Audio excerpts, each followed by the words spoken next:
A world in which there is the very real prospect of a new world order.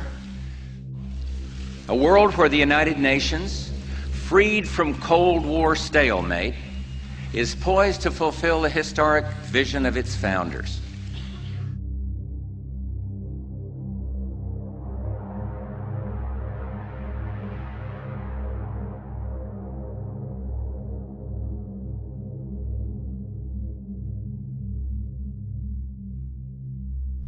Robert Mueller served under 3 United Nations Secretary Generals and initiated 12 of the 32 agencies and world programs during his 37 years at the United Nations.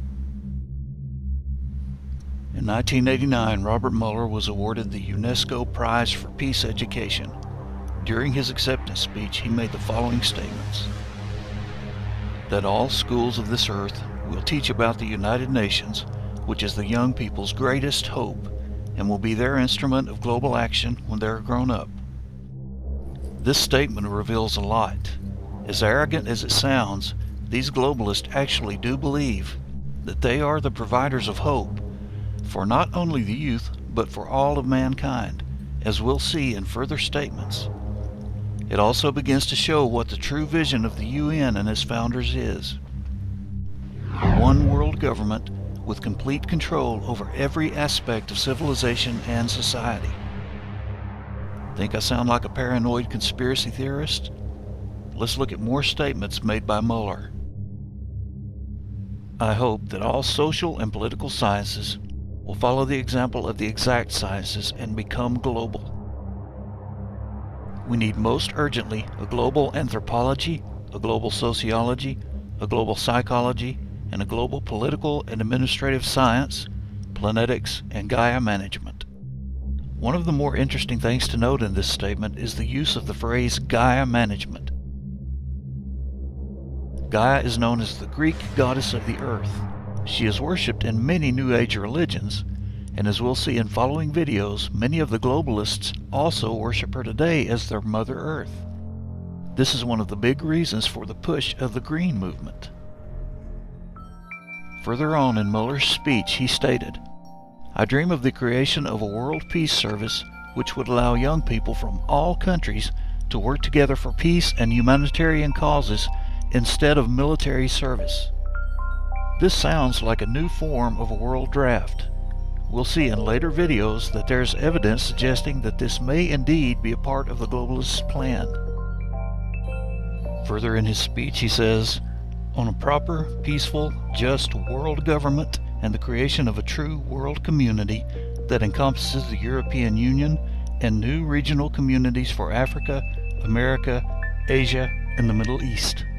As we'll see in later videos, details are already being worked out for the North American Union, and there are plans in the work for an African Union and an Asian Union.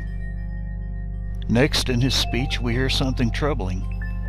He says, "The world's religions should put an end to all religious conflicts, to support peace, disarmament, and demilitarization, to cooperate on a world spirituality, and to draft in common a world code of ethics and cosmology to guide governments and world agencies within the framework of the universe and eternity.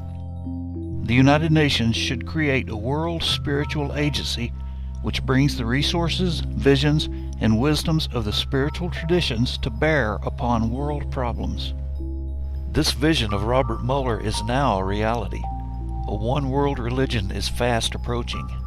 We can see this in the fact that we already have a World Religion Day.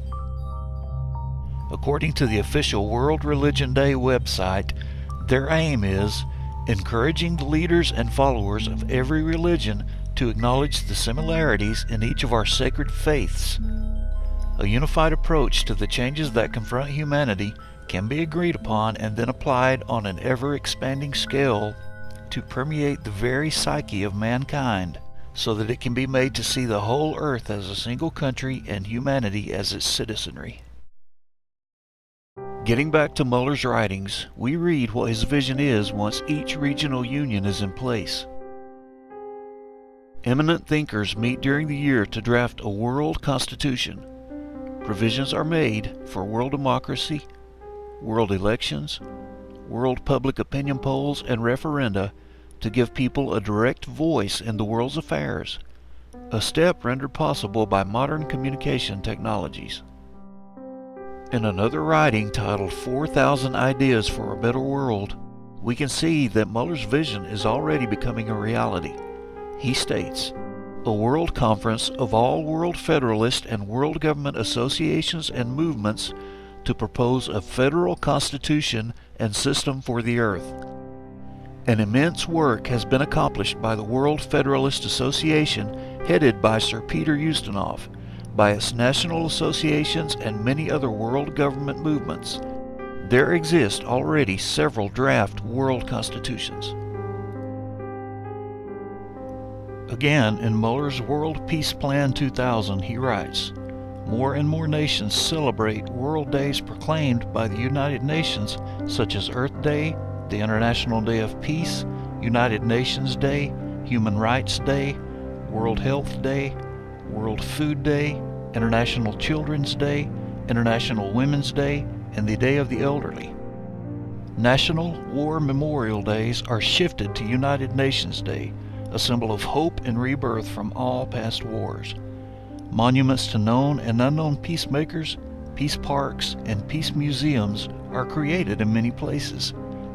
National hymns are rewritten in peaceful global terms.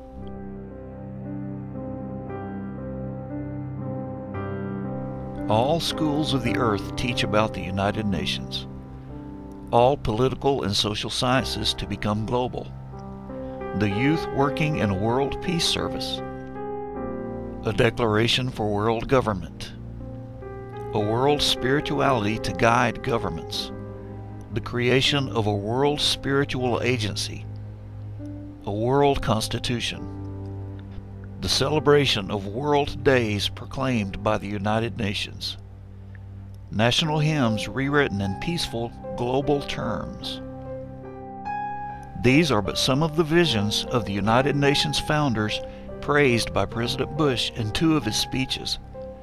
Our present-day governments and world leaders speak of a need of a new world order. Now we can see clearly what this new world order is. In coming videos, we'll look more closely into the visions of the UN's founders and leaders. Then we'll examine what the UN's agendas and programs are and see how they're already being put into place.